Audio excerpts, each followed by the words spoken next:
રાજ્યમાં જાણે કે નકલીનો રાફડો ફાટ્યો હોય તેમ નકલી માર્કશીટ, નકલી ઈડી, નકલી તબીબ, નકલી પોલીસ અને હવે તો નકલી રબર સ્ટેમ્પના આધારે ખેડૂતોને લોન આપવાના કૌભાંડનો પર્દાફાશ થયો છે આણંદ જિલ્લામાં।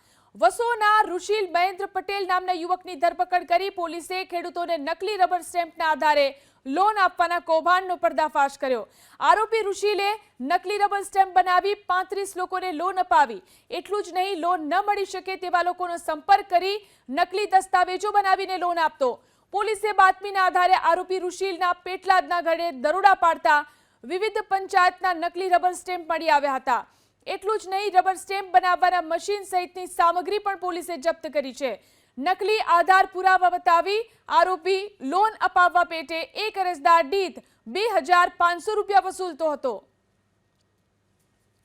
પેટલાદ ટાઉનમાં સ્વામી સચ્ચિદાનંદ સોસાયટીમાં એક ઋષિલ કુમાર મહેન્દ્રભાઈ પટેલ નામનો વ્યક્તિ છેલ્લા થોડાક સમયથી ગ્રામ પંચાયતોના રબર સ્ટેમ્પ બનાવી અને સીમ વિસ્તારમાં રહેતા ખેડૂતોને નાની નાની ફાઇનાન્સ કંપનીમાંથી લોન અપાવવાનું કામ કરે છે તેવી હકીકત પેટલાદ ટાઉનના અધિકારીઓને હતી।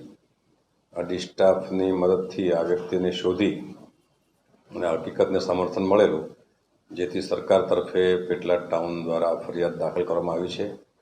તેની પાસેથી સિક્કા પણ પોતે ઘેર જ બનાવતો હતો, સ્ટેમ્પ બનાવવાનું મશીનો, તેના માટેનું પ્લાસ્ટિકનું લિક્વિડ, કોરા transparent papers, laser jet printer છે, લેપટોપ છે વગેરે મળી આવ્યું છે। હાલમાં આરોપીના રિમાન્ડ મેળવી અને કેટલા ખેડૂતોને લોન આપેલી છે, કઈ કઈ ફાઇનાન્સ કંપનીમાંથી આપી છે એ દિશામાં પોલીસ ઇન્સ્પેક્ટર પેટલાદ ટાઉન તરફથી તપાસ થઈ રહી છે।